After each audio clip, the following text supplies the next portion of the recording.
6 வாரம் தொடர்ந்து சிறுவாபுரி கோயிலுக்கு வரேன். நீ இந்த ஒரு விஷயத்த எனக்கு நடத்தி குடுத்தே ஆகணும்னு நான் முருகர்கிட்ட போட்டி போட்டு வேண்டிட்டு வந்தேன். தொடர்ந்து 3 வாரம் என்னால போக முடிஞ்சது. 4வது வாரம் என்னால போக முடியல. வீட்லயே தீபம் போட்டேன். 5வது வாரமும் என்னால போ முடியல. சரி கடைசி வாரம் 6வது வாரம் மாரி போயிடலாம் அப்படின்னு முடிவு பண்ணும்போது, அப்பயும் என்னால போக முடியல. ஏதோ தடங்கல் வந்துடுச்சு. இதுக்கு முன்னாடியும் நான் நெறைய டைம் 6 வாரம் வெத்தல தீபம் போட்டு முடிச்சிருக்கேன். 6 வாரமும் நான் வீட்ல தான் போட்டிருக்கேன். வீட்ல போட்டு நான் வேண்டுனாலும் நான் வேண்டுன விஷயம் எனக்கு 6 வாரத்துக்குள்ளேயே எனக்கு நடந்துடுச்சு.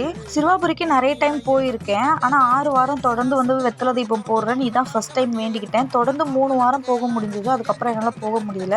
இது கடைசி வாரம்ன்றதுனால வீட்டு பக்கத்துல இருக்க முருகர் கோயிலுக்கு வெத்தல தீபம் போட்டுட்டு என்னோட 6வது வாரத்த இன்னைக்கு நான் பூர்த்தி செஞ்சுக்கிட்டேன்.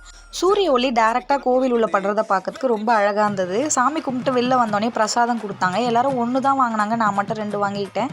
கஷ்டத்தோட சேர்த்து கொஞ்சம் பசியும் அதிகமாவே இருந்தது. பிரசாதத்த சாப்பிட்டு வீட்டுக்கு கிளம்பியாச்சு. மறக்காம நம்ம சேனலை சப்ஸ்கிரைப் பண்ணிக்கோங்க.